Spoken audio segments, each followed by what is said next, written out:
Merci Jean-Marie. Nous voilà arrivés à la 8e et dernière session de communication de ces 26e actualités du Pharo. On va terminer par là où on a commencé, c'est-à-dire sur notre thématique principale des droits à la santé sexuelle et reproductive. Je ne vous présente pas Patrick Tonneau, vous le connaissez maintenant, qui nous vient de l'Université Saint-Gorre.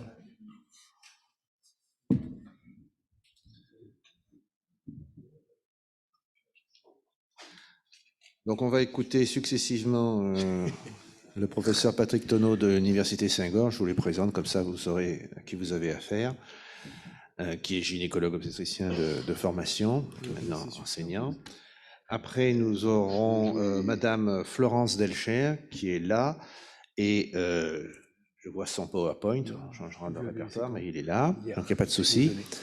Florence Delcher est pharmacienne de formation, et après un parcours déjà complet, elle travaille maintenant à la Fondation Pierre Fabre, qui est un de nos soutiens d'ailleurs pour ce congrès, et qui va nous présenter l'action qu'elle mène, le projet Nengo, dans un pays dont on a assez peu parlé depuis 2 jours, qui est la République centrafricaine.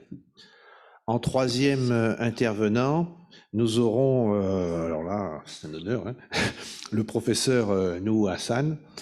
Alors, le professeur Nouhou Hassan, c'est un des pionniers de la médecine nationale nigérienne, un des premiers thésés de la faculté de Niamey.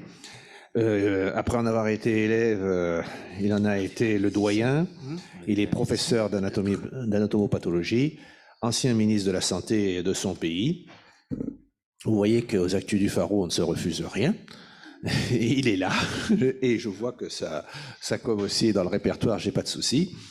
Et puis nous terminerons aussi avec un autre enseignant, le professeur Didier Ekwevi, qui est donc du Togo, qui lui sera en visioconférence, et qui est médecin de santé publique, double doctorant, HDR, et qui enseigne la santé publique dans son pays, et qui interviendra donc pour finir.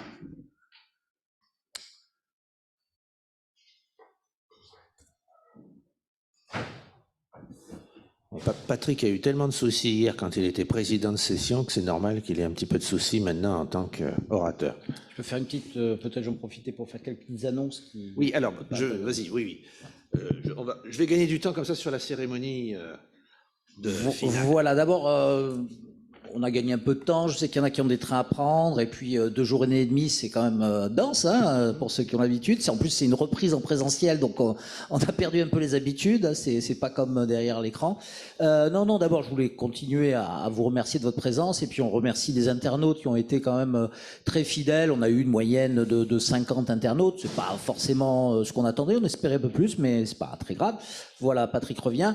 Et donc, Jean-Paul Boutin va annoncer peut-être tout de suite les... J'ai plein de choses à dire. Voilà, donc je vais lui laisser la parole. Je voulais dire 2 choses. C'est déjà le livret des résumés est en ligne.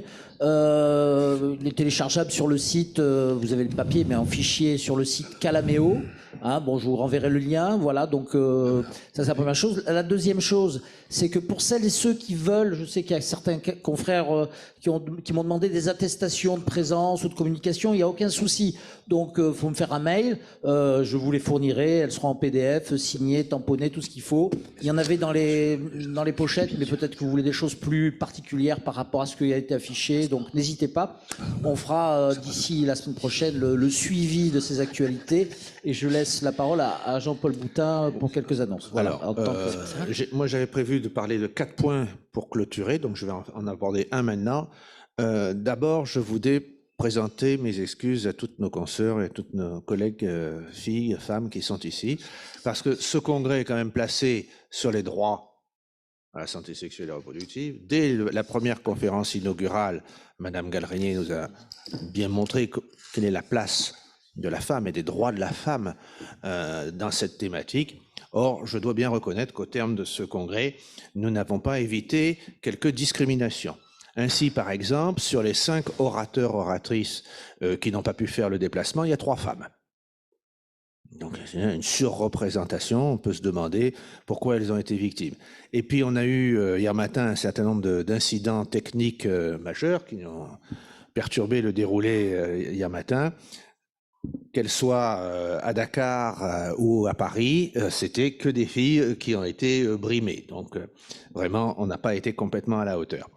Le troisième indicateur, je suis épidémiologiste, excusez-moi, le troisième indicateur que j'avais utilisé, c'était la capacité à se servir de cette machine qui est à ma gauche.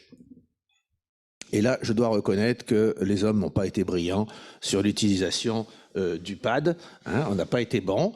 Donc, au moins sur ce dernier indicateur, on n'a pas discriminé nos consoeurs. Et je leur prie d'accepter toutes mes excuses, celles qui sont là, celles qui auraient dû être là, qu'on aurait voulu être là, et qui n'ont pas pu passer. Bien. Le deuxième point dont je voulais vous parler, autant que je le fasse tout de suite, puisqu'on vient de terminer la petite cérémonie de remise des prix, ce sont justement le recrutement des travaux qui nous permettent, que ce soit l'Université Senghor, la Société francophone de médecine tropicale et de santé internationale, ou nous, au niveau du GIS, le recrutement des travaux. C'est de plus en plus difficile. Nous n'avons pas eu l'an passé de session des activités du Pharo. Donc on aurait pu ou dû avoir cette année 2 fois plus de thèses, 2 fois plus de travaux de terrain à récompenser. Et ça n'a pas été le cas. Donc je vous renouvelle à tous et à toutes, il y a beaucoup d'enseignants dans la salle, vous faites faire des travaux à des étudiants, n'hésitez pas à nous envoyer soit sur le mail de Jean-Marie, soit sur le site du GISP, gisp.org, c'est pas difficile. Signalez-nous les travaux que vous trouvez méritants de vos élèves, de vos confrères. Après, on prend contact avec eux et on leur demande de fournir le formulaire de candidature officielle, mais ça, c'est pas difficile. Hein. Donc, il s'agit, pour ce qui est du prix des thèses françaises, de thèses d'exercice et pas de thèses de science. On n'a pas cette prétention. Donc, thèses d'exercice, ça veut dire des thèses qui permettent en France d'exercer la médecine, l'art vétérinaire, la médecine vétérinaire, l'art pharmaceutique, la médecine vétérinaire ou la chirurgie dentaire. Donc, en plus, si vous siégez dans les jurys, que vous jugez que le boulot est de bonne qualité, raison de plus pour nous les signaler, pour qu'on puisse avoir plus de thèses à lire et à récompenser. Vous avez vu le travail de Valentin, hein, chose qui vous a été présentée, c'est quand même du haut niveau. Hein. Pareil, et encore plus, je dirais, et encore plus pour tous nos camarades qui travaillent dans le monde universitaire en Afrique. Car en France, je peux tricher. On a une base de données nationale des thèses, où je peux recruter, repérer avec Jean Delmont, une fois le millésime terminé, donc dès le mois de février à peu près, on part à la chasse de toutes les thèses dans la thématique médecine tropicale. J'ai pas de base de thèse sur tout ce qui est soutenu en médecine, pharmacie, art vétérinaire et dentaire, à Dakar, à Bamako, à Niamey, à Ouaga, à Abidjan, etc. Je n'ai pas ça. Donc, si ce n'est pas vous qui nous signalez les bonnes thèses, malheureusement, on ne pourra pas récompenser des gens qui bossent bien. Vous avez peut-être remarqué, si vous êtes fidèle, qu'on n'a pas remis cette année de thèse de travail de terrain. On n'a rien reçu.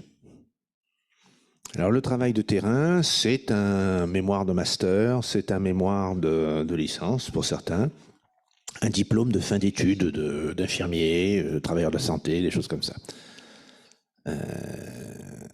Souvent, c'était les collègues de l'ISPED de Bordeaux ou du MRTC de Bamako qui nous signalaient, ou de l'Université Senghor de Patrick. Cette année, on n'a pas eu de travaux de terrain à récompenser. C'est bien dommage, on aurait aimé pouvoir là aussi remettre. Bon, ceci dit, on a mis 2 prix de poster au lieu d'un. Il n'y a pas de perdant. Voilà. Donc, je milite, parlez-en autour de vous, dites-le à vos collègues enseignants ou formateurs. N'hésitez pas à nous envoyer. Simplement, il faut qu'il soit dans le millésime qui précède. Donc, c'est tout ce qui va être soutenu en 2021 qui pourra être primé en 2022. Voilà, c'est la seule contrainte. Merci. Oui, très bien. Bonjour et merci donc aux organisateurs de m'avoir donné la parole sur un sujet qui est malheureusement un peu triste, Alors moi qui ai dirigé le centre de PMA du CHU de Toulouse, j'avais toujours plaisir à parler un petit peu des réussites concernant l'infécondité. Et puis, comme mon deuxième axe de travail, c'était sur la santé maternelle en Afrique. Et donc aujourd'hui, je vais vous parler d'un sujet triste, malheureusement, mais qui est d'actualité, qui concerne les avortements provoqués en Afrique et la contribution majeure sur les décès maternels. Alors, je vous avais passé cette diapositive que vous voyez là.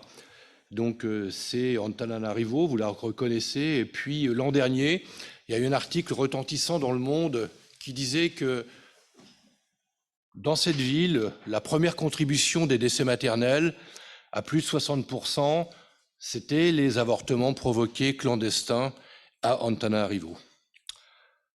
Alors, je vais vous infliger quelques données chiffrées, puis après, on parlera un peu plus concrètement. Mais je crois que c'est important d'abord de dresser un peu le tableau. Alors, des chiffres, on en a plein. Alors, c'est essentiellement l'OMS, le FNUAP qui vont donner des chiffres, mais il y a aussi un certain nombre d'associations qui sont présentes en Afrique et pour lesquelles on a des données. On a aussi des recherches avec l'INED. Donc, je ne vous ai pas donné la provenance des chiffres. À la fin, je vous donnerai un peu les références bibliographiques. Alors, on sait à peu près 250 millions environ de femmes qui vont être enceintes chaque année. On a environ 50 millions le nombre d'avortements. Et puis, on considère que plus de la moitié de ces avortements vont se dérouler dans des conditions qu'on va considérer comme non satisfaisantes. Alors, ça fait quand même 25 millions. Et sur ces 25 millions, il y en a 95% qui ont lieu dans les pays en développement. Alors, vous allez voir, l'Afrique, c'est pas très bien, mais globalement, les chiffres, il faudra toujours les comparer à des grands pays où la population est importante, la Chine, Pakistan, Nigeria. Bien sûr, le nombre d'avortements provoqués et de contribution à la mortalité maternelle va être quantitativement plus important dans ces pays, mais le rapport avec l'Afrique subsaharienne est, lui, en défaveur de l'Afrique. Alors, les décès maternels. Alors, les chiffres sont un peu compliqués. On disait, il n'y a pas si longtemps, qu'il y avait environ un Boeing 747 qui, tous les jours, s'écrasait pour donner une idée un peu du nombre de décès maternels. Alors, aujourd'hui, ça doit être un Airbus, mais c'est environ 250 000 décès maternels. Alors, pour comprendre un peu l'importance du sujet, il faut travailler sur les taux. Alors, en Europe de l'Ouest, en Amérique du Nord, on est autour entre 5 et 10 000. La France, entre 9 et 12 pour 100 000 naissances vivantes, à peu près.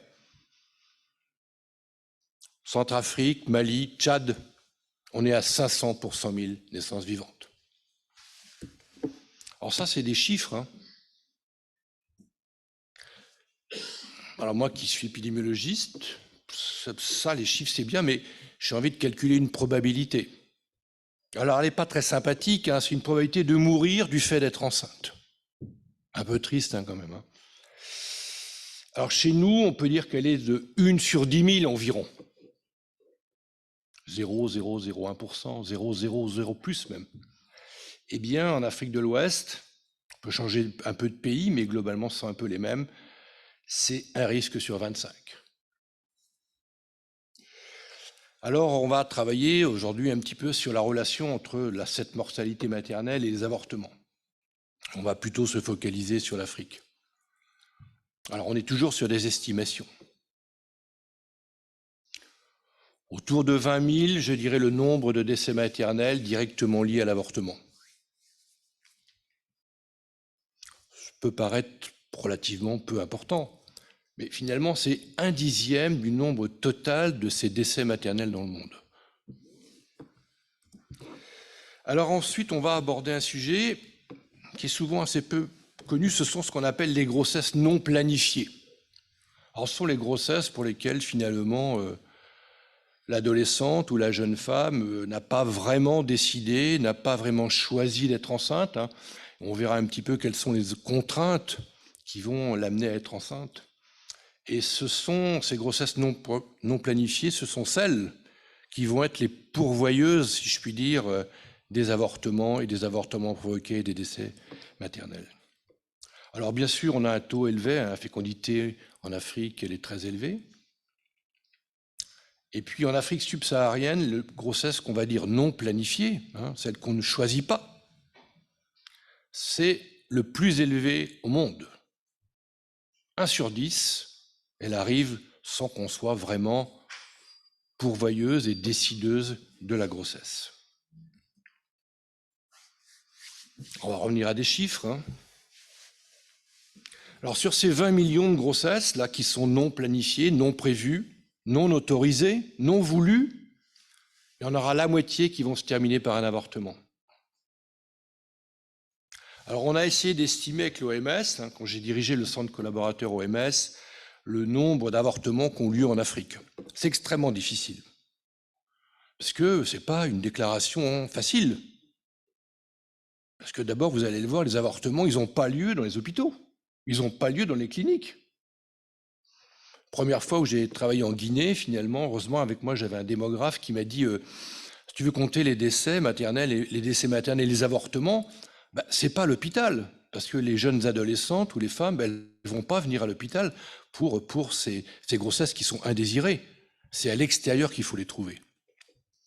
Donc, on a du mal à estimer ça, mais on peut quand même le faire. Alors, on pourrait presque dire qu'il y a plus de la moitié entre la période 90 et 94 et puis la période 2010-2014. On serait passé d'environ 5 millions à plus de 8 millions.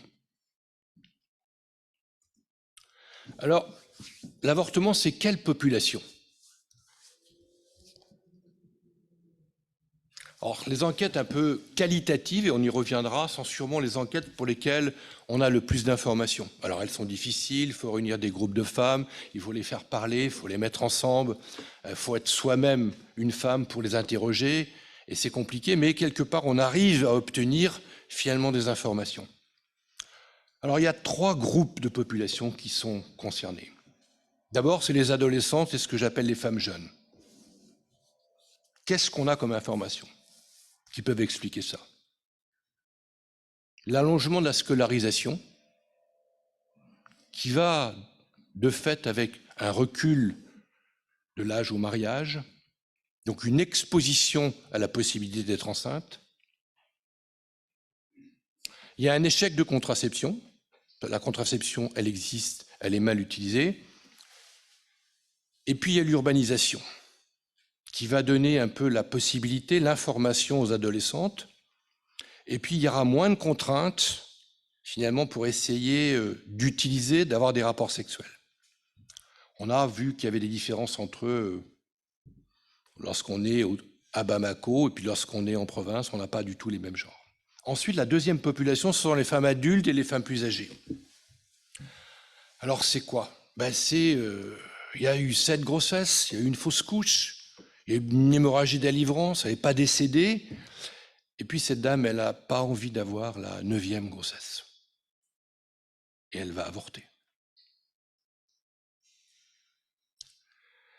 Alors, à côté de ça, on en parlera tout à l'heure, c'est la peur de mourir. Et puis, il y a celles pour lesquelles elle a déjà eu 6, et puis il y a la 7e qui se rapproche. Ça va être tout de suite. Alors, pourquoi ? Parce que finalement, on a dit qu'il faut faire un allaitement exclusif, parce que ça donne une méthode de contraception. Dans les études qu'on a faites en nutrition à Sangor, l'allaitement exclusif, il n'est quasiment pas suivi. Et donc, on a des phénomènes d'échappement et on a des grossesses qui surviennent au bout de 6 mois. Donc, on a un peu ce qu'on appelle les échecs de postpartum. Alors, ces avortements, ils vont être faits dans quelles conditions ? 9 fois sur 10, ils sont dans des conditions médico-chirurgicales qui sont non satisfaisantes, et on discutera un peu ce que ça veut dire. Pourquoi ? Parce que avoir un avortement à Conakry, si on n'a pas d'argent, ça va être compliqué. Ça va être compliqué de payer, d'aller à la clinique.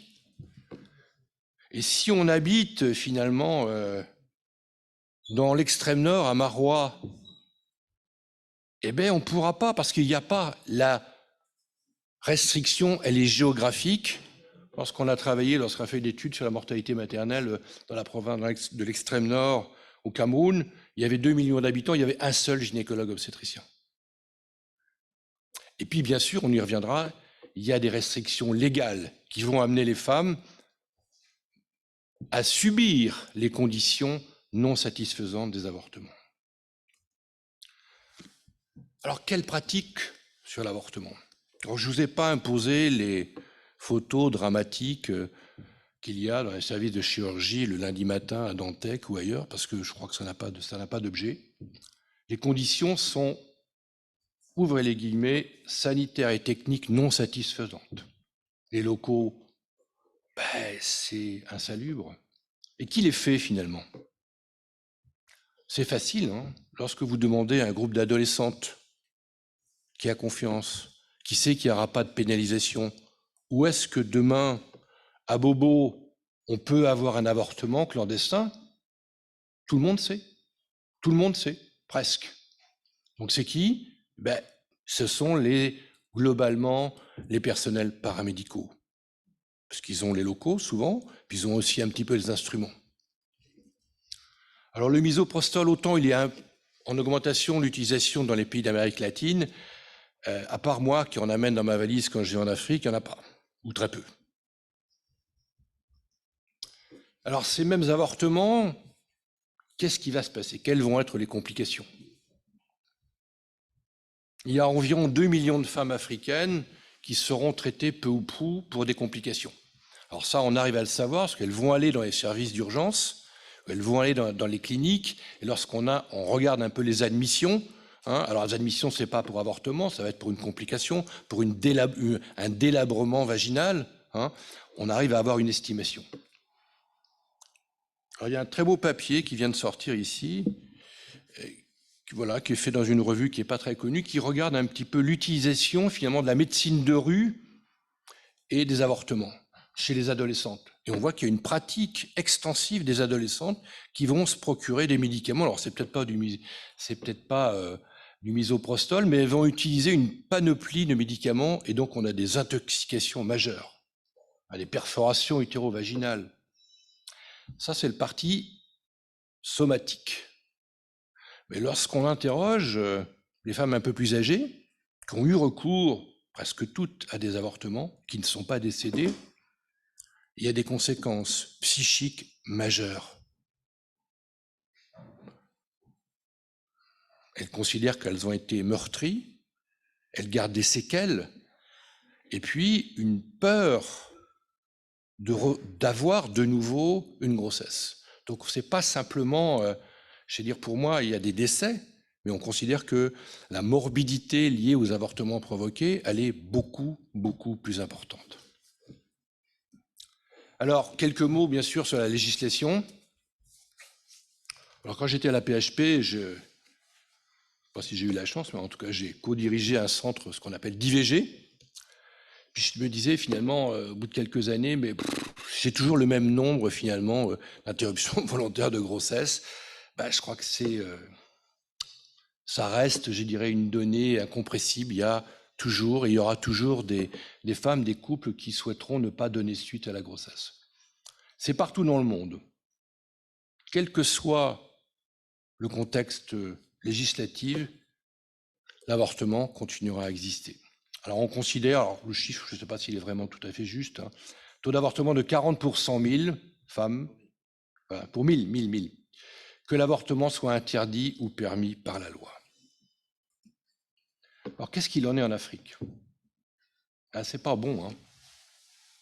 Pratiquement la grande majorité des Africaines, elles vont vivre dans des pays où c'est extrêmement restrictif. Je dirais même puni de manière extrêmement drastique. Alors quelques pays, on avance un petit peu, le Burkina, donc on a actuellement un ministre de la Santé, Charlemagne Ouedraogo, que certains connaissent, donc on espère que la loi pourra évoluer. Alors pour les mesures, c'est quoi? Inceste, viol, vie de la mère en danger. On imagine bien quelle est la difficulté pour une jeune adolescente, finalement, d'aller démontrer qu'elle a été violée le soir, c'est quasiment impossible. Il y a 54 pays, il y en a 10 qui n'autorisent jamais l'avortement. Puis il y a 4 pays, alors c'est intéressant, l'Afrique du Sud, bien sûr, le Cap-Vert, la Zambie, et j'ai retenu la Tunisie. Il Il y a un certain nombre d'obstétriciens, je pense, dans cette salle. Et la Tunisie a légiféré positivement, si je puis dire, tant la contraception que l'interruption volontaire de la grossesse avant la France. Et moi, quand j'ai commencé mes études, on disait, mais finalement, pour avoir une IVG, je ne disais pas ça, il faut prendre l'avion, puis il faut la Tunis. Et je trouve ça intéressant aussi parce que la loi a bougé, parce que Bourguiba a modifié, je dirais, le code de la famille et le code de la femme. Et j'ai travaillé il n'y a pas très trop longtemps en Tunisie, et je veux dire, la mobilisation des femmes, un peu âgées quand même, tunisiennes, fait que les lois ne changent pas, et on voit bien que vraisemblablement, c'est là aussi où ça peut bouger. Alors qu'est-ce qu'on retiendra finalement? Il ne me reste plus que 2 diapositives. Aujourd'hui, en Afrique subsaharienne, le taux de létalité par avortement, c'est le plus élevé au monde. On a 200 décès environ pour 100 000 avortements, ça fait 1 sur 500. Après, il faut bien essayer de proposer des choses. Alors, une chose que moi j'ai appris, c'est qu'il faut être très modeste et humble, surtout sur un sujet particulièrement sensible. Alors j'ai fait 5 items un petit peu qui tiennent compte un peu de la littérature. Première chose, c'est que si on veut comprendre quelque chose, il faut s'en donner les moyens. Alors on peut donner des chiffres, mais d'abord il faut savoir quels sont les déterminants. Pourquoi telle couche de la population fait cela? Les avortements à Bouaké, c'est pas la même chose que les avortements à Djamena. La population concernée, c'est pas la même. Et si on veut comprendre, il faut connaître. Et pour ça, il faut faire des études qualitatives de type socio-anthropologique. C'est difficile, c'est compliqué, mais c'est là où on va apprendre des choses sur les déterminants. Après, il faut développer les avantages du méthode contraceptive. On n'est plus à la distribution de pilules, etc., etc. Aujourd'hui, on peut dire que c'est surtout la population des femmes adolescentes et jeunes qui nous inquiète. Et donc, il faut développer, promouvoir la contraception d'urgence. C'est vraisemblablement... Après, on peut regarder où est-ce que ça peut être distribué, comment, pourquoi, ça c'est un autre sujet, mais c'est une demande. Et puis, si on veut éviter que les adolescentes elles aient recours aux avortements clandestins, il faut travailler sur les conséquences, qu'est-ce que ça veut dire, aller voir le petit mécanicien du coin. Et ça se passe par Internet, ça se passe par le network, ça se passe par les leaders d'opinion qui vont dire si je suis à Saint-Louis du Sénégal, c'est plutôt attention, etc. Donc on voit bien que les messages informatifs, ils n'ont pas lieu dans les centres hospitaliers ni dans les centres de santé, ils ont lieu surtout sur les femmes jeunes, adolescentes, ça passe entre elles. Et donc il faut travailler là-dessus. Et si on veut demain que les lois changent, je crois que c'est ce que j'appelle le we woman. Je crois que ça appartient aux femmes de se mobiliser. Elles l'ont fait pour les histoires de viol, et je pense qu'elles le font aussi dans les pays anglo-saxons. Je vous rappelle que dans les pays dans le nord de l'Europe, un certain nombre de nos confrères ont été mis un peu au banc par rapport à certaines pratiques, parce que les femmes se mobilisent et décident que telle chose, elles se mobilisent. Et je crois que c'est important. L'exemple de la Tunisie tout à l'heure est assez fonctionnel, et je pense que c'est en particulier certaines ONG africaines travaillent sur ça. Le dernier point qui finalement, vous voyez, les médecins dans tout ça, on apparaît qu'en dernière ligne, c'est qu'il faut apprendre à nos collègues africains que un avortement, on ne va pas mettre une curette. On fait du Carman ou on fait de la mifepristone. C'est pas compliqué, Et donc, quelque part, on a aussi, nous, cette nécessité. Alors moi, je viens quelquefois, comme je l'ai dit, dans ma valise, là, j'ai de la mifepristone, et puis on discute avec les collègues, et puis on regarde un petit peu l'approvisionnement. Donc on a aussi, l'aspiration odorantérine, c'est facile, ça peut même se faire sous anesthésie locale, c'est pas très compliqué, et je crois qu'il faut aussi convaincre nos charmants collègues de eux aussi participer, petit bout de la chaîne, mais un petit peu sur le fait qu'on ne demain éviter d'avoir 17 ans et de mourir parce qu'on a décidé que finalement, pour des raisons personnelles, familiales, contraintes, décidé que finalement on n'allait pas poursuivre cette grossesse et que c'est quand même un peu dommage d'en mourir. Merci.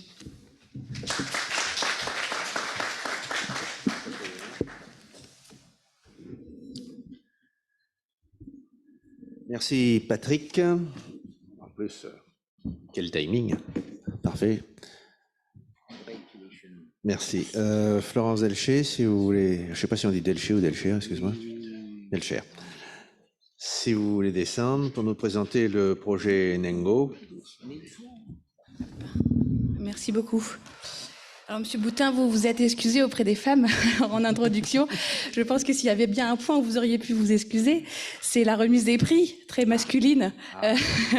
Et il faudrait peut-être, si vous n'avez pas reçu de candidature féminine, nous tous nous interroger de pourquoi les femmes n'ont pas candidaté. Et j'espère que l'année prochaine, il y aura de nombreuses candidatures féminines à ces prix. Voilà, en introduction. Alors, aujourd'hui, je remercie vraiment les actualités du Faro de nous permettre de vous présenter ce projet qu'on mène à plusieurs partenaires. Donc, moi, je travaille pour la Fondation Pierre Fabre. Je suis pharmacienne, chef de projet.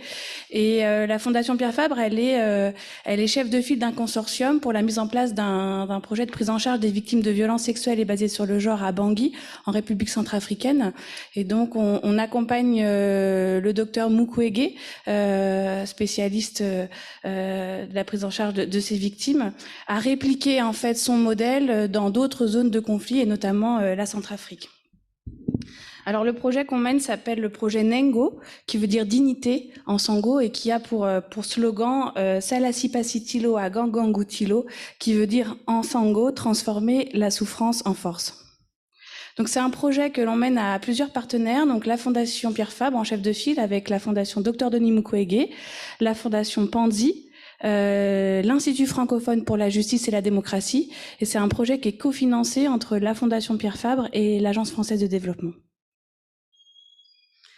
Alors, la spécificité de l'action du docteur Mukwege, c'est qu'il intervient dans la prise en charge des victimes de violences sexuelles et basées sur le genre, sur des violences qui se déroulent en situation de conflit armé.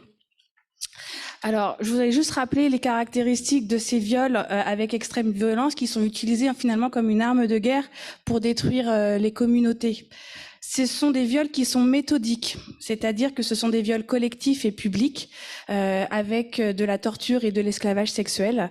Ils sont massifs, ce qui signifie que toutes les femmes, par exemple, d'un village entier vont être violées en public, ce qui entraîne évidemment des victimes directes et indirectes. L'ensemble de la communauté est meurtri dans sa chair. Et puis, ils sont systématiques, c'est-à-dire qu'ils ne tiennent pas compte de l'âge ou du sexe.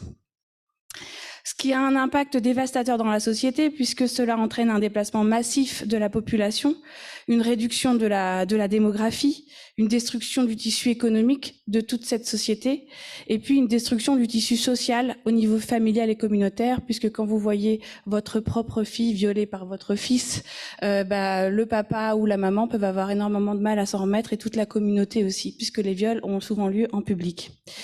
Ça a exactement le même impact qu'une guerre, sauf que ça ne coûte rien.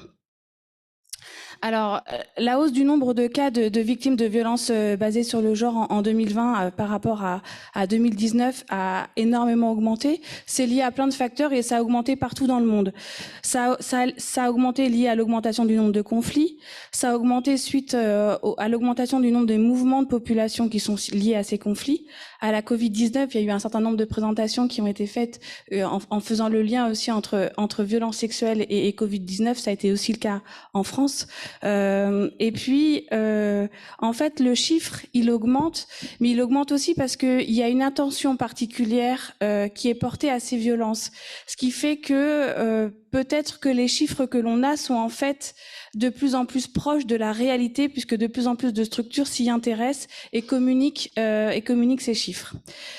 Mais ce qui est important de retenir, c'est que la majeure partie de ces violences sexuelles et basées sur le genre sont en fait préexistantes en temps de paix. Elles sont exacerbées en temps de conflit, mais elles existent aussi dans tous les pays en situation de paix. Alors, L'action du docteur Mukwege, elle a démarré principalement au Sud Kivu. Donc il a créé en 99 l'hôpital général de référence de Panzi à Bukavu. Et au début, quand il l'a créé, c'était vraiment un hôpital qui était envisagé comme un centre d'excellence pour les femmes enceintes pour qu'elles puissent accoucher en toute sécurité dans une région du monde où il y a quand même un taux de mortalité maternelle extrêmement élevé. Et malheureusement, ces premiers patients n'étaient pas des mères qui venaient accoucher, mais des femmes qui avaient été violées. Et donc, petit à petit, l'AGR Panzi a développé son expertise dans le traitement de pathologies gynécologiques, en particulier celles qui sont dues aux blessures dues aux violences sexuelles. Et ils ont, en fait, au fil du temps, mis en place un système de prise en charge holistique de ces survivantes de violences sexuelles et basées sur le genre à travers 4 piliers. Et c'est la naissance du fameux modèle de Panzi, qui a été à l'initiative du docteur Mukwege et pour lequel il a reçu le prix Nobel de la paix 2018. Et qui est aujourd'hui reconnu internationalement. Alors, le modèle holistique de Panzi, en fait, l'idée, c'est de proposer dans un même lieu ce qu'on appelle un guichet unique, un one-stop center, un ensemble de services qui sont complémentaires et qui vont viser à reconstruire la victime dans son ensemble. Donc souvent, les victimes, elles arrivent par le pilier médical. Et donc, on va prendre en charge ces femmes d'un point de vue médical ou chirurgical. On essaye de faire au maximum de la prévention pour qu'elles arrivent dans les moins de 72 heures, hein, mais des fois, elles arrivent à distance, elles arrivent plus tard. On va aussi leur proposer une prise en charge psychosociale. Donc, on va prendre en charge tous les troubles psychologiques qui sont liés à ces violences qu'elles ont subies, la dépression, le sentiment de la honte, de culpabilité. Et puis, on va faire un véritable accompagnement psychosocial pour renforcer l'estime de soi, de ses victimes, la confiance en autres, pour petit à petit permettre de reconstruire cette relation aux autres et ce qui est nécessaire à la réintégration sociale de ces victimes. Dans le One Stop Center, on leur propose aussi une assistance juridique, c'est-à-dire qu'elles peuvent bénéficier d'un accompagnement pour déposer plainte et que tous les auteurs de ces crimes ne restent pas impunis et que le sentiment d'impunité soit levé. Et enfin, le 4e pilier, c'est qu'on essaye d'accompagner ces victimes à la réinsertion socio-économique, notamment en leur permettant de pouvoir bénéficier de formations d'alphabétisation, par exemple, ou de formations professionnelles. On peut aussi également proposer aux enfants de ces victimes d'être scolarisés. C'est souvent d'ailleurs la première demande que nous font toutes ces femmes. Leur priorité, c'est qu'on puisse prendre en charge leurs enfants pour qu'ils puissent être scolarisés. Voilà, donc c'est vraiment un modèle de prise en charge qui est centré sur le patient et qui doit permettre de proposer un service coordonné et complet dans un parcours de soins et éviter en fait que la patiente elle aille d'un lieu à un autre et qu'en fait elle soit perdue parce que souvent le médical va référer à un service juridique mais entre-temps la patiente elle a disparu. Alors, la Fondation Pierre Fabre, elle soutient l'action du docteur Mukwege depuis fin 2017, début 2018. Et on a, avec les partenaires que je vous ai cités en introduction, on a uni nos forces en fait pour promouvoir son modèle de prise en charge. Et donc, on a commencé par répliquer cette prise en charge en milieu rural isolé en RDC, au centre hospitalier de Boulenga, au nord du Sud Kivu. Et donc on a fait une première phase où on a pris en charge ces victimes. Et là on vient de nouveau de signer pour 5 ans d'appui supplémentaire pour la prise en charge de ce centre.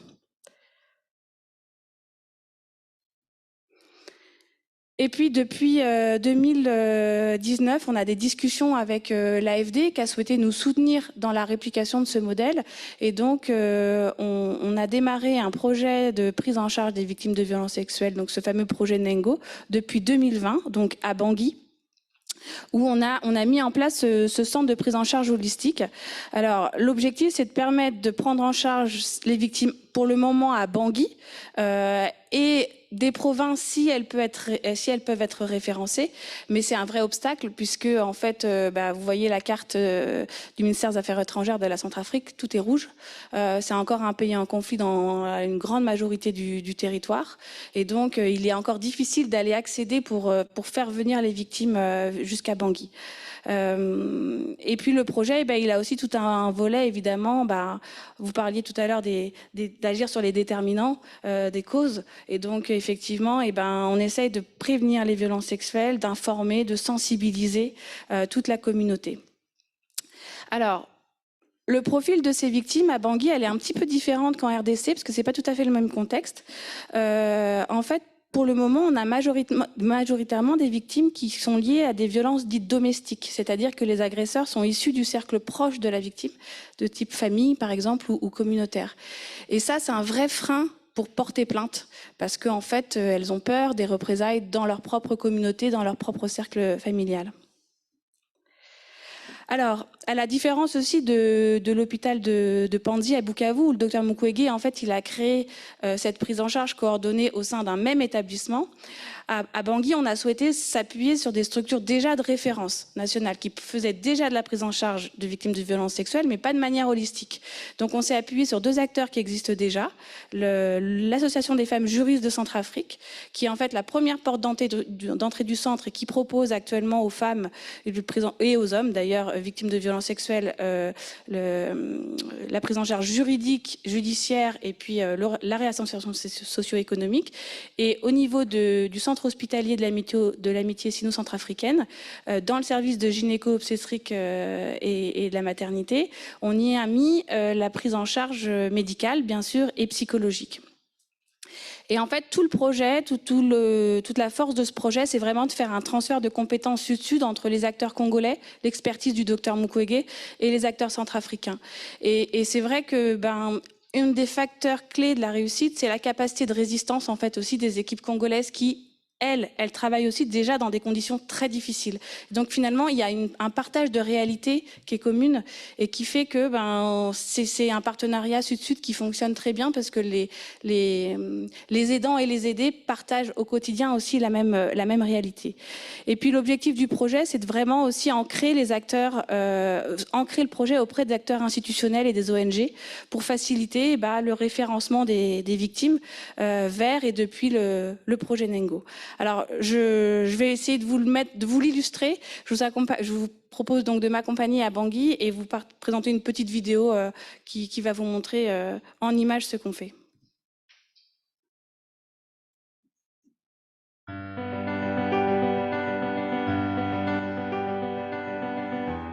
On a restauré la dignité, c'est-à-dire on a restauré la personnalité de cette femme à elle. Elle est venue, une femme totalement dépaysée, totalement frustrée, mais quand elle quitte l'hôpital, c'est une femme forte avec toutes les idées dans sa tête pour une nouvelle réinsertion dans la société.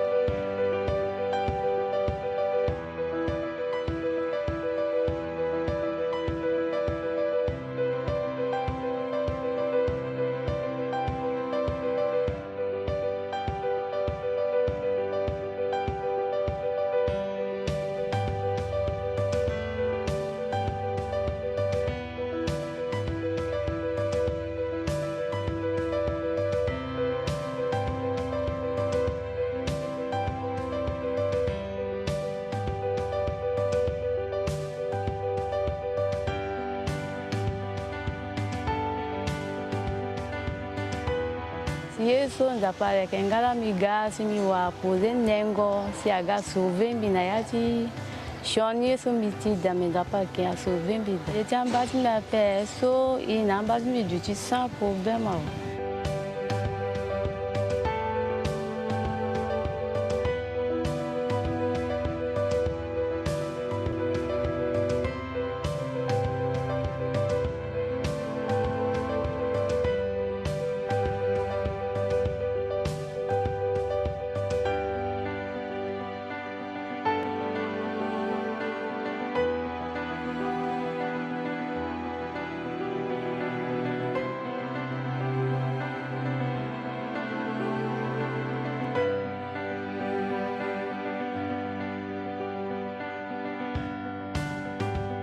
faisons un travail de préparation, de sensibilisation, de prévention pour que les victimes comprennent et que tout le monde soit prêt pour demander justice. Et on va soigner jusqu'à quand? On va prendre en charge psychologiquement jusqu'à quand? Mais il faut que ça cesse.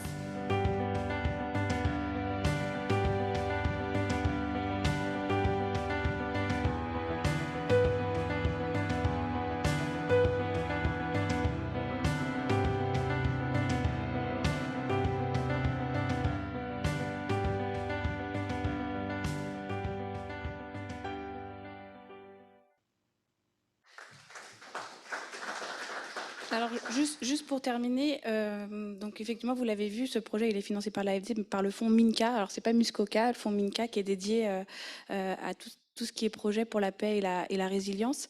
Ce film, il a été fait à l'occasion de la journée du 8 mars pour les droits internationaux de la femme. À l'époque, on était à 500 victimes prises en charge. On avait ouvert le centre en septembre. Aujourd'hui, à tout pile 1 an d'ouverture du centre de prise en charge, on est à plus de 1400 victimes qui ont été prises en charge. Et donc, du coup, on est en train de redimensionner le projet pour pouvoir proposer aussi les services en province de ces victimes. Donc là, on est accompagné par l'AFD et j'espère qu'on aura une réponse positive normalement à la fin du mois.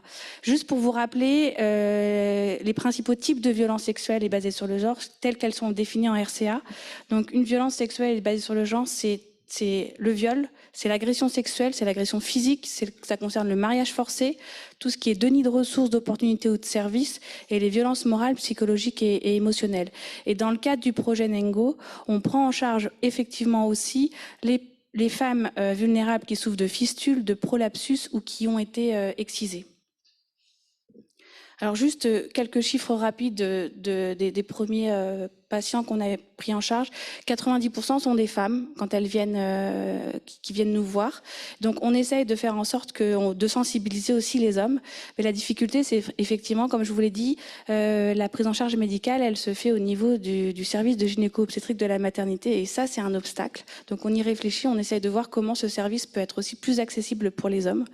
Et puis voilà, je vous ai mis un peu l'évolution du projet mois par mois, la répartition par typologie de violence et les troubles psychologiques rencontrés, principalement de l'anxiété, de la dépression et les états de stress post-traumatiques. Voilà, donc les projets menés avec la fondation Mukwege, le docteur Mukwege, voilà, l'idée c'est vraiment de prendre en charge les victimes selon un parcours de soins qui est coordonné et complet, en cohérence évidemment avec les stratégies nationales de lutte contre les VBG dans ces pays. C'est assurer un transfert de compétences entre les acteurs congolais et là pour le coup les acteurs centrafricains. Et puis c'est vraiment prévenir les violences grâce aux actions d'information, de sensibilisation, de prévention et de plaidoyer. Et je finirai juste par une citation du docteur Mukwege qui anime vraiment toute notre action, c'est qu'agir c'est un choix d'arrêter ou non la violence à l'égard des femmes, de créer ou non une masculinité positive qui promeut l'égalité des sexes, c'est un choix de soutenir ou non une femme, c'est un choix de défendre ou non ses droits, c'est un choix de se battre ou non à ses côtés, et c'est un choix de construire ou non la paix dans les pays en conflit. Voilà, agir c'est refuser l'indifférence. Je vous remercie.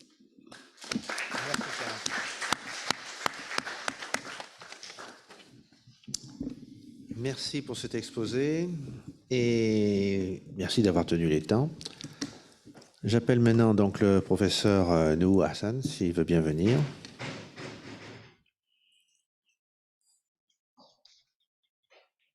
Donc, comme vous le savez, lorsqu'il s'agit de la dernière session, et ce sont des conférences invitées, donc des conférences un peu plus longues, il n'y aura pas de séance de questions-réponses. Donc, si vous voulez interroger l'un ou l'autre de nos 4 orateurs, enfin de nos 3 orateurs présents, allez-y, prenez place. Vous pourrez le faire à la fin de la session, mais en privé. Bien, monsieur le professeur, vous avez la parole. Ça marche, oui. Vous avez l'heure ici, vous avez 20 minutes. À vous. Bon, merci, Monsieur le Président. Mesdames et messieurs, je crois que le Président a fait déjà les présentations. Je veux juste ajouter, peut-être, je ne sais pas s'il l'a dit, je suis le responsable du laboratoire d'anatomie et de cytologie pathologique de la Faculté des sciences de la santé de Niamey. Donc, j'ai l'honneur de partager avec vous l'expérience du Niger en matière de dépistage du cancer du col de l'utérus par l'inspection visuelle. Donc, cette expérience a été menée par plusieurs agents, dont des enseignants-chercheurs, des gynécologues, des sages-femmes et des techniciens de laboratoire. Et cette expérience s'est déroulée entre 2002 et 2009. L'exposé va se dérouler sur le plan que vous voyez au tableau. Et on verra, si le temps nous permet, de voir un film documentaire de 3 minutes sur les séances de dépistage. À l'échelle mondiale, disons que le cancer du col représente le deuxième cancer après celui du sein, et avec une incidence qui varie entre 530 000 nouveaux cas par an, dont les 3 quarts sont dans les pays en développement où il est le premier cancer gynécologique et à peu près la première cause de mortalité.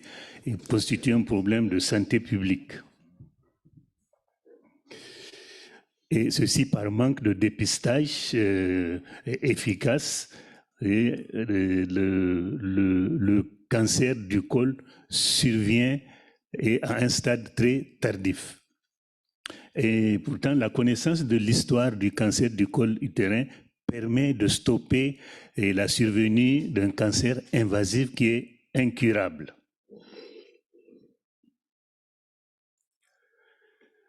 Les campagnes de dépistage, on le sait, systématiques par le frottis, a permis dans les pays occidentaux de réduire significativement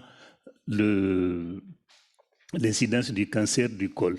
Mais cette technique de frottis est très coûteuse et très insupportable pour les pays en développement. C'est pour ça que l'OMS a initié une alternative au frottis qui consiste à l'inspection visuelle après application d'acide acétique et de solution de soluté de Lugol, le fameux test de Schiller que les gens connaissent. Et cette technique est très facile à appliquer et moins coûteuse. Les résultats de cette technique sont rapides, en 1 minute, et on dit voir et traiter ou dépister et traiter. Il nécessite juste un équipement et des consommables simples à moindre coût. Et le personnel est formé facilement. En 2002, donc, il y a eu au niveau du CIRC le lancement d'une étude multicentrique pour cette alternative au frottis, dont les pays pionniers, c'est surtout les pays de l'Afrique de l'Ouest. Il y a le Congo et il y a 2 pays de l'Asie, c'est-à-dire l'Inde et le Laos, qui ont participé à cette étude multicentrique. Au Niger, et dès 2002, nous avons débuté cette étude multicentrique par la mise en place d'un centre de dépistage au niveau de la communauté urbaine de Niamey, c'est au niveau de la capitale. Et de 2002 à 2012, l'équipe a sillonné pratiquement toutes les régions du Niger. Voilà, d'une manière générale, le cancer est une cause majeure de décès dans le monde. D'après l'OMS, en 2004, donc entre parenthèses, c'est des chiffres peut-être qui sont un peu dépassés. C'est parce que l'étude a été faite entre 2002 et 2008. Donc, selon l'OMS, près de 7 millions de décès en 2004, est représenté par le cancer dont le poumon, le cancer du poumon arrive en première position. Sur le cancer du col utérin, dans le monde, on l'a vu en termes de fréquence, c'est le 2e cancer dans le monde. Puis il y a une incidence de près de 500 000 nouveaux cas et une mortalité de près de 288 décès. Dans les pays industriels, l'incidence du cancer du col continue à diminuer depuis 30 ans. Et mais dans les pays en développement, ça stagne. Nous avons ici une carte qui représente l'incidence et la mortalité par zone géographique.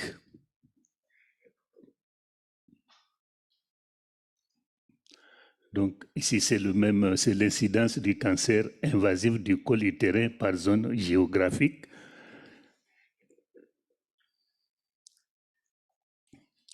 Le cancer du col en Afrique subsaharienne et dans les pays en développement, c'est le cancer le plus fréquent, on l'a vu, en Afrique sud-saharienne. L'incidence est estimée à 23%. Plus de 200 millions de sujets de 15 ans et plus sont à risque. Et cette fréquence est en relation avec les faibles conditions socio-économiques et la pauvreté. Voilà un graphique, une figure qui représente l'incidence et la mortalité dans les pays africains. On voit que l'Afrique de l'Est et l'Afrique de l'Ouest arrivent en première position. Voilà, il y a les 20 pays africains dont on dispose les données sur la mortalité et l'incidence. On voit que la Guinée arrive en première position. Cette diapositive nous montre une image d'un cancer ulcéro-végétant, bourgeonnant, et ceci est dû à un manque de dépistage et de dépistage fréquent. Avec le dépistage, on aurait pu éviter cette image, ce cancer invasif incurable.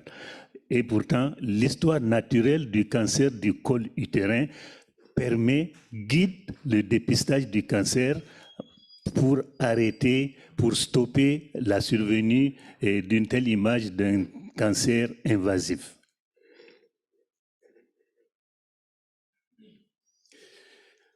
Le cancer donc, du col, on connaît donc, je l'ai dit, l'efficacité du dépistage cytologique, mais il n'est pas simple et il est de techniques coûteuses.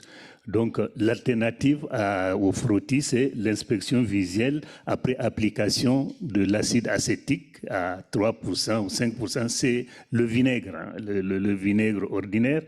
Et la solution de Lugol, que les gynécologues connaissent très bien, c'est le test de Schiller, qui est de technique très simple et à bon marché. Donc, c'est des tests qui sont bien pratiqués efficacement par un personnel de santé qui a une formation pas trop sophistiquée. Quels sont les facteurs de risque de survenue du cancer du col utérin? Entre autres, il y a le mariage précoce, il y a les premiers rapports sexuels très précoces, la multiparité et les infections sexuellement transmissibles, dont le HPV. Je crois que le docteur Bloem a expliqué le premier jour. C'est donc le HPV dont le 18, il y a plusieurs types, surtout le 18 et le 16, qui sont très fréquemment rencontrés dans les cancers invasifs.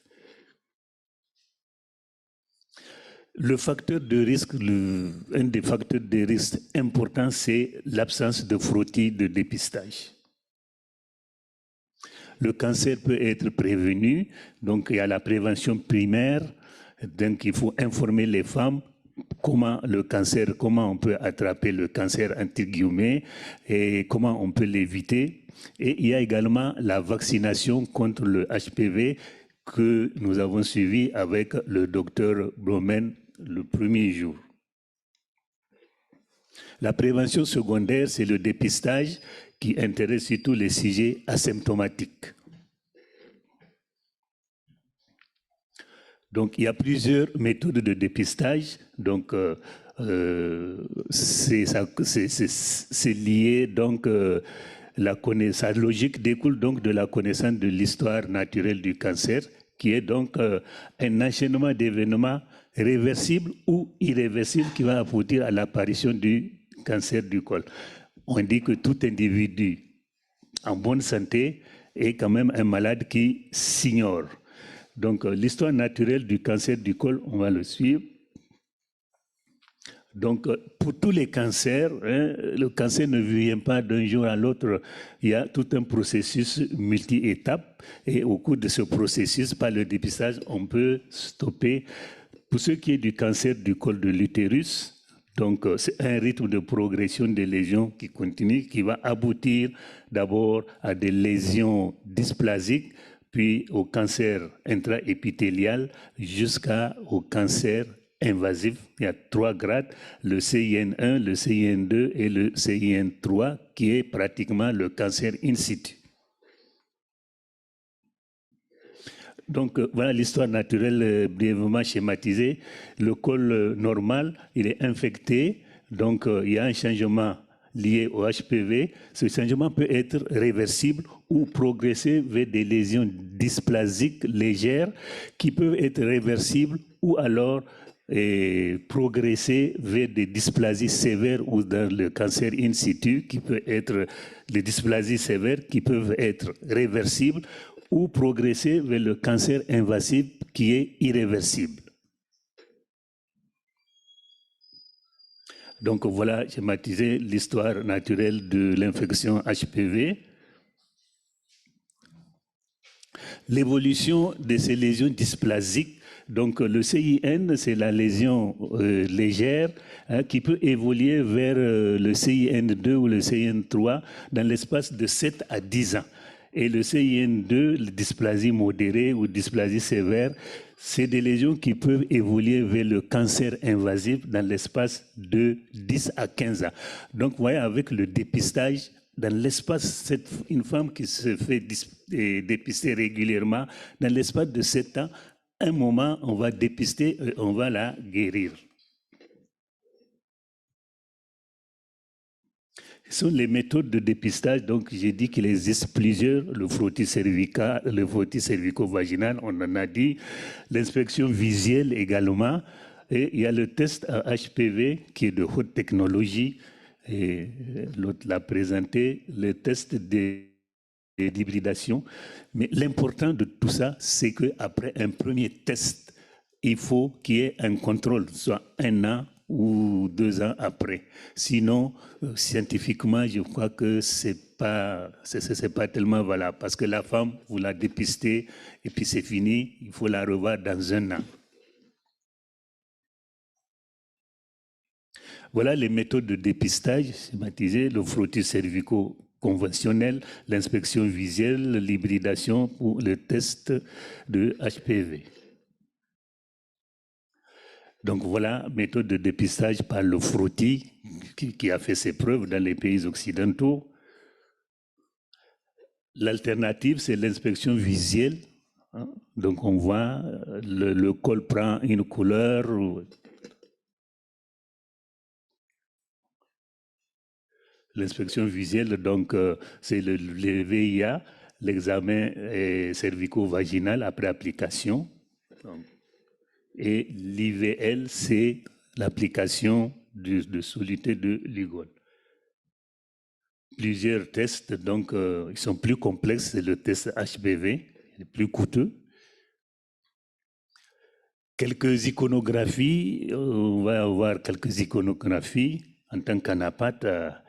Si je veux vous emmerder avec des images. Donc, vous avez ici un frottis de bonne qualité, un frottis cervico-vaginal normal. C'est des images qui ont été empruntées au niveau du cirque et on a quelques images personnelles également. Ici, on a une infection par le papilloma, par le HPV. C'est un condylome et les cellules binucléées, ce sont donc des cellules coïlocytaires. Ici, on a un amas de cellules dysplasiques sévères, donc c'est dans des lésions de haut grade. Les lésions les atypies sont très marquées. Nous avons un frottis de carcinome. Vous voyez des cellules, des amas de cellules carcinomateuses. Donc, les résultats, donc le test est négatif, donc il n'y a pas de lésion acidophile. Quand le test est positif, ça apparaît, le col apparaît où il y a des zones blanchâtres, blanc opaque, bien régulières. Voilà ici, ça c'est des images personnelles, un col normal après application de l'acide acétique. Le col est normal. Ici, c'est une image empruntée du cirque. Vous avez également l'IV est négatif. Il y a la couleur blanchâtre, mais vous voyez, c'est un blanc flou. Hein? Il est irrégulier et il ne va pas jusqu'au niveau de la jonction exo-endocole. Ici, c'est un test IVA positif. On voit que le blanc est vraiment blanc opaque et ça va jusqu'au niveau de la jonction pavimenteuse et cylindrique. Le test IVL positif, le test IVL est pratiqué après le test IVA. Et en cas de positivité, on fait des biopsies pour confirmation histologique. Ici, l'IVA est négatif, ça donne une couleur brun acajou, avec des zones iodées négatives non homogènes. L'IVL positif, c'est très net, ça donne vraiment une couleur jaune moutarde, opaque, bien marquée. Souvent, tout le col peut être pris. Voilà, ici, c'est des images personnelles. Ici, l'IVL est négatif. On voit bien le col avec une coloration brun acajou. Ici, l'IVL est négatif parce que le jaune est un peu trouble et c'est irrégulier, les contours sont irréguliers. IVL positif, on voit ici vraiment le jaune moutarde avec des contours réguliers et qui va jusqu'au niveau de la jonction pavimento-cylindrique, la zone de remaniement que les gynécologues connaissent bien. Moi, quand ils font des frottis, on regarde toujours s'ils ont pris au niveau de cette jonction, parce que c'est là où le cancer se développe très, très fréquemment. Voilà une image personnelle qu'on a eue pendant nos dépistages. Vous voyez, le col est totalement jaune moutarde, c'est un cancer invasif. Voilà ici aussi des images personnelles. Vous voyez, au fond, dans la jonction, il y a la coloration jaune moutarde. Après, on fait des biopsies. Voilà l'examen, l'image histologique d'une lésion intraépithéliale de haut grade. Ensuite, vous avez ici, c'est une image histologique d'un carcinome. Et in situ, il y a une désorganisation de l'architecture cellulaire.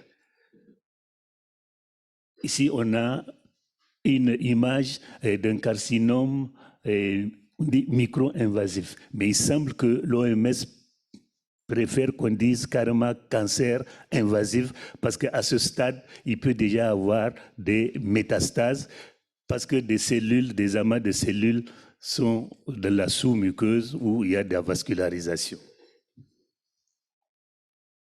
Voilà un cancer invasif, on dit bien différencié, mature, avec des globes cornés, vous voyez, en flèche bleue. Donc voilà une image de séance de dépistage où il y a des femmes qui attendent d'être dépistées. Donc l'expérience du Niger, ça s'est déroulé entre 2002 et 2009. Vous voyez ici une carte du Niger avec les pays limitrophes. Là, c'est des données du registre des cancers, vous voyez en bleu et en vert plutôt, donc les cancers gynécologiques. Donc la caractéristique, le Niger est un pays continental de près de 1267 km². Le pays est découpé en 8 régions. La population était estimée à 14 294 000 en 2008 et actuellement, je crois, la population doit être dans les 20 millions. Et que les Nigériens sont là pour rectifier. Donc ça, c'est la carte sanitaire, les maternités. L'expérience du Niger, la prise en charge, donc les données, les activités qu'on a menées. Donc ça, c'est la carte des pays pionniers qui ont participé à l'étude multicentrique. Vous avez les pays africains et les pays de l'Asie, notamment l'Inde et le Laos. Donc, l'expérience du Niger a démarré en 2001 avec la formation de 2 médecins au cirque. Et puis, il y a eu à la deuxième phase, c'est la formation des sages-femmes. Donc, la première phase a démarré surtout au niveau de la communauté urbaine avec des séances de dépistage en raison de 2 séances par semaine. La deuxième phase, l'équipe s'est déplacée pour aller dans les régions. La première phase donc à dérouler, c'est la sensibilisation de la population, l'implication des prestataires et surtout l'implication des politiciens. Donc, il y a 19 064 tests ont été réalisés en 5 ans, la première phase. Donc, voilà le protocole de dépistage. Donc, les femmes sont reçues. Il y a un consentement éclairé, on leur explique c'est quoi le cancer, est-ce qu'ils sont d'accord? S'ils sont d'accord, on passe au questionnaire, puis elles vont voir la sage-femme qui fait le premier test, IVA. Ensuite, ils vont voir le gynécologue, et le médecin qui fait l'IVL, et en cas de positivité, il y a une biopsie. La deuxième phase s'est déroulée entre 2006 et 2009. Donc, dans les régions, on s'est déplacé pour aller dans les régions. Au total, il y a 22 056 tests qui ont été réalisés pour les deux phases. Donc, voilà. Donc, il y a les femmes mariées étaient plus concernées. Donc, et le statut gestationnel. La visibilité donc, de la jonction, où je dis c'est très important. Donc, et puis l'examen IVA-IVL a permis de détecter 920 cas de cancer invasif. Donc ça, c'est la visibilité de la jonction. Ici, les biopsies qui ont été réalisées. Donc, l'examen histologique a permis de détecter 26 cas de cancer invasif. Puis, il y a eu les traitements où il y a eu des électrocoagulations, des chirurgies, hystérectomie totale, et certaines femmes ont bénéficié d'une évacuation pour radiothérapie.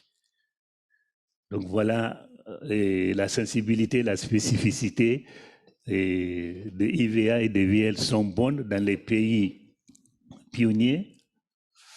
Voilà les régions qu'on avait sillonnées, près de, en moyenne, 150 femmes ont été dépistées.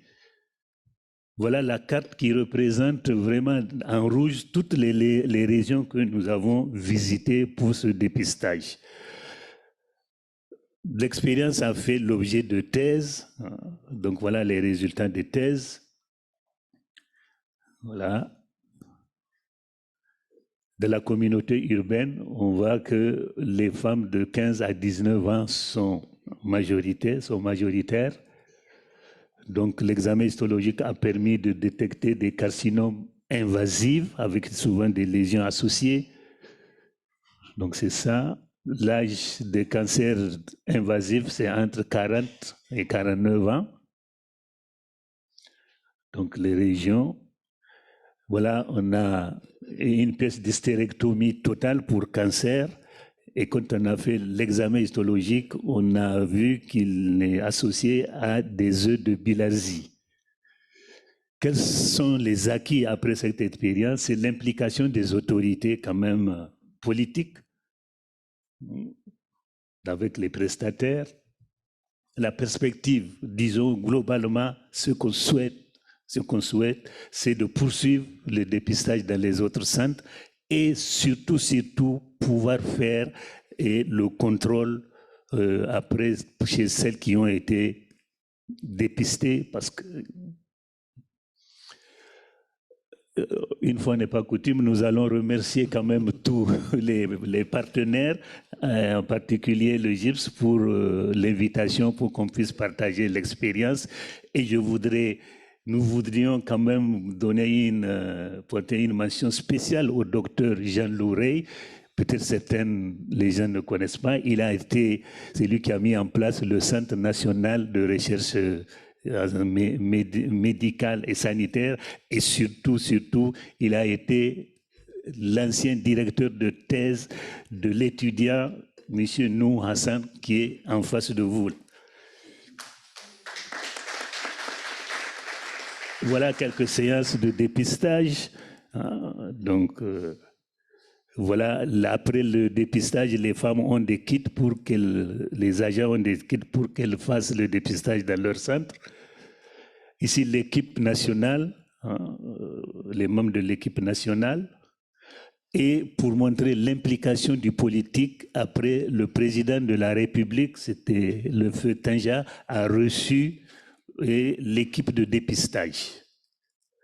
Donc, en conclusion, disons que le Niger est résolument engagé dans la lutte contre le cancer par la méthode IVA-IVL. Donc voilà, et donc nous faisons une recommandation, un appel aux partenaires pour qu'ils puissent nous aider encore. Mesdames et messieurs, je vous remercie par ces girafes, les dernières girafes de l'Afrique de l'Ouest qu'il faut protéger et protéger leur environnement. Je vous remercie. L'orateur suivant qui aura l'honneur de terminer nos journées, c'est le professeur Didier Ekwevi du Togo, qui était en ligne tout à l'heure. Est-ce qu'il nous entend? Je vous entends parfaitement, 5 sur 5. Vous m'entendez? Nous vous entendons. Alors maintenant, une petite seconde pour qu'on puisse vous voir. Votre présentation apparaît. J'ai l'impression que j'ai un petit problème de vidéo, mais bon, je vais le faire peut-être sans vidéo. Voilà, votre vidéo est en place. Il nous manque que de vous voir dans le petit encart, mais ça va venir. Et vous pouvez commencer. Merci. D'accord, merci beaucoup. Je voulais d'abord remercier donc les organisateurs pour cette opportunité qui m'ont demandé de parler un peu de l'impact de la COVID-19 sur la santé sexuelle et reproductive en Afrique. Moi, je suis épidémiologiste de formation et je fais de la santé publique. Donc, je commencerai un peu rapidement avec le contexte. Tout juste que la pandémie de la COVID-19, comme vous le savez tous, a entraîné un impact dévastateur sur les systèmes de santé à travers le monde. Également, un impact sur le plan économique, tout en limitant les moyens de subsistance et de bien-être de tous. Par ailleurs, on pourrait également signaler une aggravation des inégalités chez les femmes et les filles et un problème de discrimination chez les personnes vivant dans l'extrême pauvreté ainsi que d'autres groupes marginalisés. Donc, pour le contrôle de cette pandémie, beaucoup d'efforts ont été faits et ces efforts se concentrent essentiellement sur la réduction de la propagation de la pandémie, c'est-à-dire le port de masques obligatoire, la distanciation physique, la distanciation sociale et maintenant la vaccination, même si nous avons une couverture en Afrique qui reste encore très, très faible, inférieure à 5% d'après les données de l'OMS. La pandémie a entraîné, bien entendu, une perturbation du fonctionnement des services de santé essentiels, surtout au tout début de cette pandémie. Et les projections des agences des Nations Unies ont montré qu'il y avait une limitation sévère de l'accès aux services essentiels de santé sexuelle et reproductive, notamment aux services de planification familiale, les services de consultation prénatale et également une perturbation au niveau des activités de prévention de la transmission mère-enfant du VIH. Donc, sur cette diapositive, je vous présente un peu la situation de la COVID-19 en Afrique au 6 octobre 2021. Nous sommes à la phase descendante de la troisième vague, une troisième vague qui a été beaucoup plus marquée, beaucoup plus meurtrière, et nous enregistrons à cette date, aujourd'hui, pratiquement 6 millions de cas confirmés et à peu près 148 000 décès. Et vous voyez que les femmes représentent environ 40% des cas de COVID-19, avec des variations qui peuvent aller de 35% dans certains pays à plus de 55%. C'est le cas, par exemple, en Afrique du Sud. Donc, je vous présenterai d'abord cette première étude qui a été réalisée au Nigeria et qui était une étude transversale avec pour objectif de déterminer dans quelle mesure la pandémie de COVID-19 avait affecté la fourniture des services essentiels de santé de la mère, de l'enfant et de l'adolescent, globalement la santé de la reproduction au Nigeria. Donc, cette étude a été réalisée dans 307 centres de santé dans 10 États. On a fait des recueils de données donc liés à l'accès et à la prestation des services avant, pendant et après le confinement et dû à la COVID-19. On observe, premièrement, que 76 à 97% des professionnels de santé ont continué à offrir des services essentiels de santé de la mère, de l'enfant et de l'adolescent avant le confinement. C'est ce que nous observons avant le confinement. Mais pendant le confinement, le premier résultat, c'est qu'il y a une baisse de entre 6% dans les prestations de services et que les prestations de services complets n'ont été rapportées que par 75,2% des structures de santé. On a retrouvé également une réduction significative de la fréquentation des services par les clients, une rupture de stock des médicaments, tous médicaments qu'on pourrait utiliser dans le cadre de la santé sexuelle et reproductive dans 25,7% des cas, une rupture de stock de contraceptifs rapportée dans 25,1% des cas. Un autre problème rapporté, c'est la disponibilité des EPI, qui sont des équipements de protection individuelle, notamment des gants, qui ont été disponibles seulement que pour 18% des femmes. Par contre, les solutions de lavage des mains étaient disponibles dans 90% des cas. Là, je vais maintenant vous rapporter un peu quelques indicateurs qui ont été utilisés, ce que nous allons essayer de parcourir, pas tous en détail, sur le décès maternel, sur le nombre de naissances vivantes, sur l'utilisation des contraceptions, sur la prévention de la transmission mère-enfant, et puis je terminerai par les violences faites à l'endroit des femmes.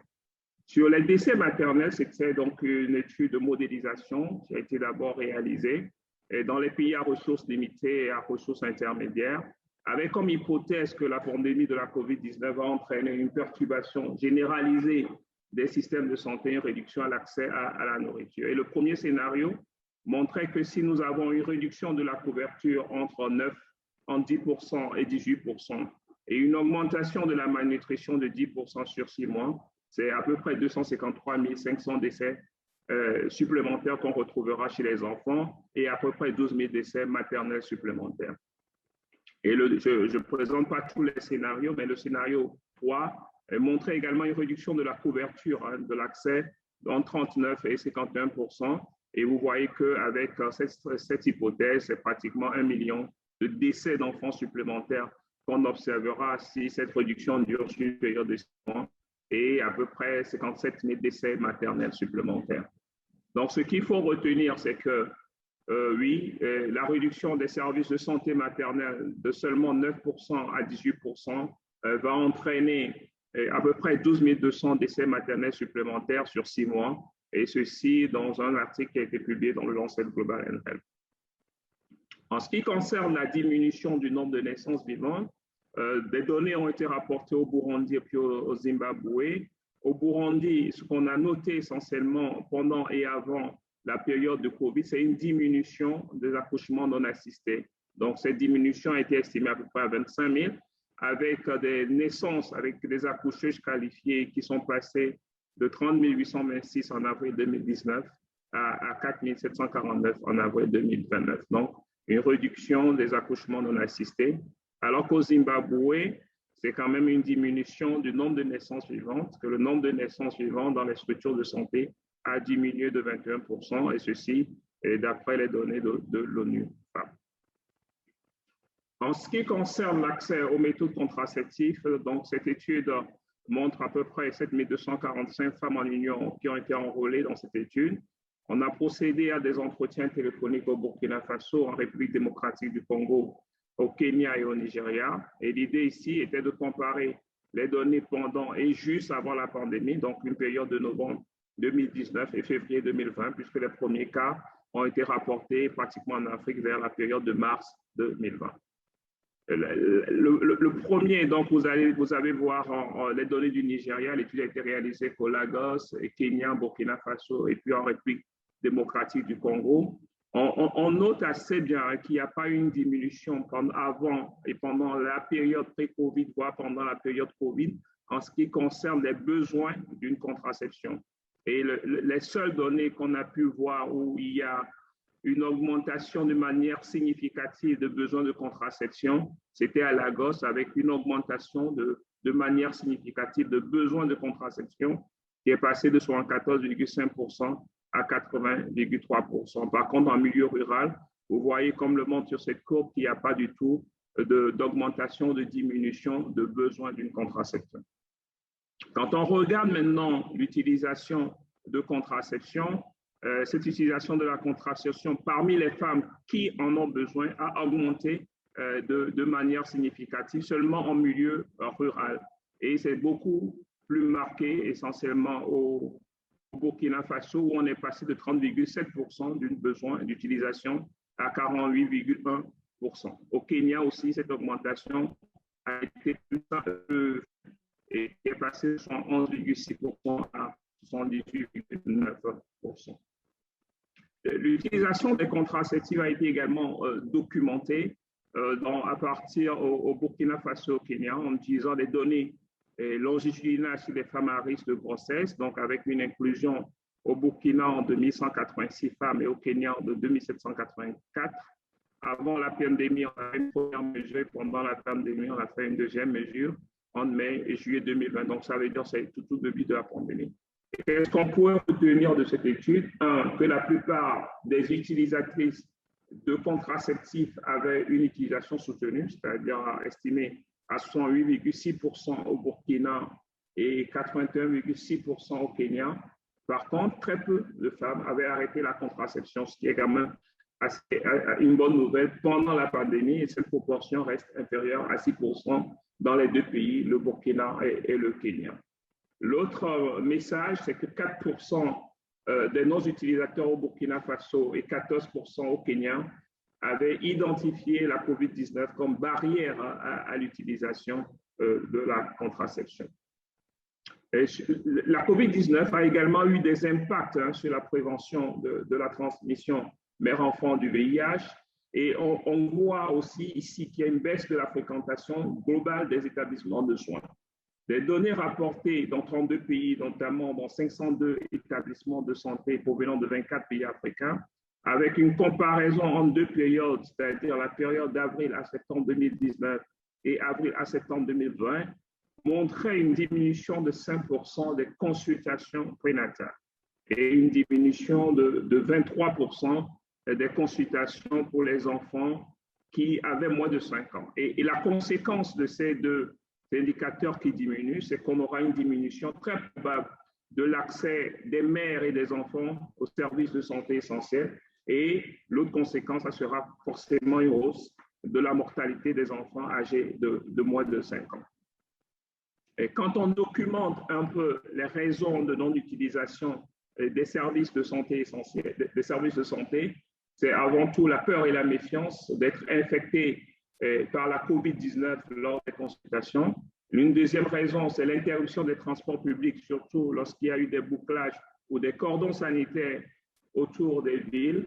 C'est également les confinements ou obligations de rester chez soi, et ceci dans 20%, et également d'autres raisons qui ont été représentées sur cette diapositive. D'une manière générale, donc on regarde sur cette courbe les données de prévention de la transmission mère-enfant en Afrique et également en Asie. On voit très bien que les variations qu'on a pu observer et que ces variations étaient déjà observées en 2019.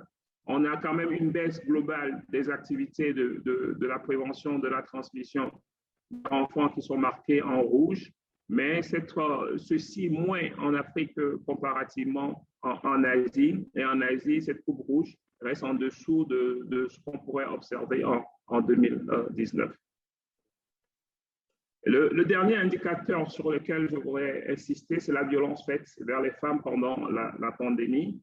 Comme dans tous les pays, les femmes sont plus exposées à la violence sexiste depuis l'épidémie de la COVID-19. Et donc, une étude de l'ONU Femmes a révélé que les rapports de violence contre des femmes, en particulier de violences domestiques, ont augmenté dans plusieurs pays. Les raisons, c'est les inquiétudes en matière de sécurité, les inquiétudes en matière de santé et de finances. Ceci va entraîner des tensions et des pressions dans chaque famille. Les conditions de vie exiguës et restreintes imposées par le confinement ont certainement favorisé également ces violences envers les femmes. Donc, la pandémie de la COVID-19, il y a donc plusieurs types de violences à l'égard des femmes et des filles se sont intensifiés.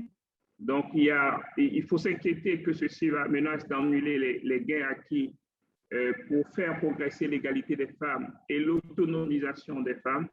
En Afrique, on a rapporté plus des cas d'abus, de violences entre partenaires intimes, le harcèlement sexuel, le mariage des enfants et des mutilations génitales féminines. Toutefois, on va rester un peu prudent en se disant que nous manquons de données, c'est-à-dire que des données, on a besoin autant de données quantitatives que des données qualitatives sur les violences basées sur le genre, et que ceci constitue aujourd'hui un défi, parce que si nous n'avons pas de données, nous ne pouvons pas proposer des interventions systématiques de lutte contre la violence basée sur le genre, et ceci doit être vraiment documenté en Afrique.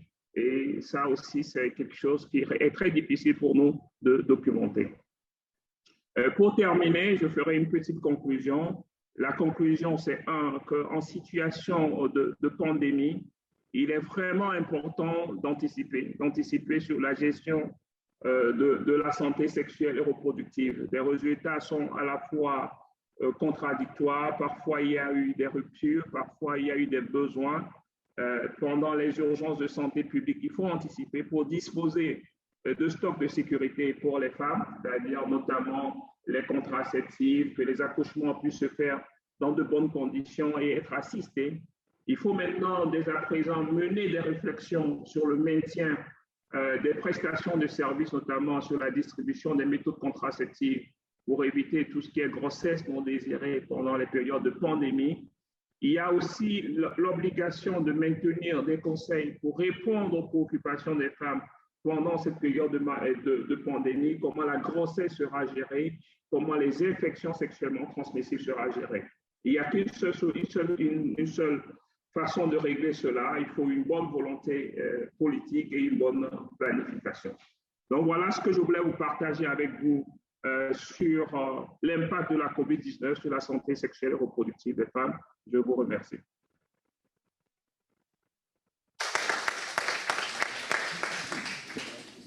Eh bien, merci, professeur Ekwevi. Je suis impressionné par la qualité de votre présentation. Et en plus, vous avez tenu les délais. Je vous remercie. Vous étiez le dernier orateur de la cinquantaine d'orateurs qui se sont succédés à cette tribune pendant 2 jours et demi. Comme je le disais au début de cette session, comme il s'agit de la dernière session et que ce sont des conférences invitées, il n'y a pas de questions. Mais comme vous nous laissez votre mail, ceux de nos conférenciers qui voudront vous poser des questions et surtout avoir accès à votre extraordinaire bibliographie ne manqueront pas de vous contacter. Je vous remercie.